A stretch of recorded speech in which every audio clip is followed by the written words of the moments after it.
शिक्षण हे परिवर्तनाचं प्रभावी साधन आहे आणि धामणी खोऱ्याच्या सर्वांगीण विकासासाठी आपण कटिबद्ध आहोत, असं मत गोकुळचे संचालक अभिजित तायशेटे यांनी व्यक्त केलंय।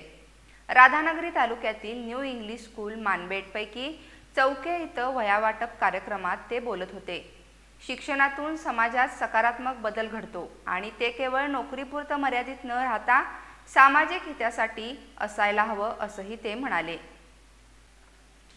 धामणी खोऱ्याचा सर्वांगीण विकास आणि शिक्षणाचा सामाजिक परिवर्तनासाठी वापर करणं हे आपल्या कामाचं ध्येय आहे, असं मत गोकुळचे संचालक आणि जेनेसिस इन्स्टिट्यूट तसेच वक्रतुंड एज्युकेशन सोसायटीचे अध्यक्ष अभिजित तायशेटे यांनी व्यक्त केले।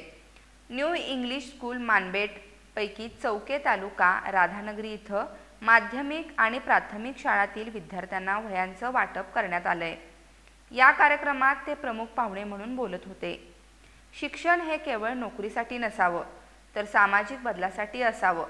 धामणी खोऱ्यातील माध्यमिक आणि प्राथमिक शाळांनी गुणवत्तेचा उच्चांक गाठलाय। यामध्ये योगदान देणाऱ्या शिक्षकांचं कौतुक करण्यास शब्दही अपुरे पडतात, असंही ते म्हणाले। यावेळी त्यांनी शालेय विद्यार्थ्यांसाठी वह्याचं वाटप केलं। विविध शिष्यवृत्तीत क्रीडा स्पर्धांमध्ये यश मिळवलेल्या विद्यार्थ्यांचा सन्मान करण्यात आला। या भागात अजूनही अनेक सुविधा अपुऱ्या आहेत, पण शिक्षण, आरोग्य आणि पायाभूत सुविधांमुळे इथं सकारात्मक बदल घडवण्याचा निर्धार आपण घेतलाय, असं त्यांनी यावेळी नमूद केलं आहे। कार्यक्रमाला परिसरातील शिक्षक, मुख्याध्यापक, अंगणवाडी सेविका, ग्रामपंचायत सदस्य आणि ग्रामस्थ मोठ्या संख्येने उपस्थित होते।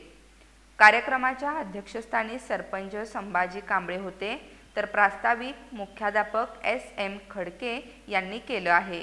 सूत्रसंचालन विश्वास पाटील यांनी तर आभार पोलीस पाटील दीपक कदम यांनी मानले।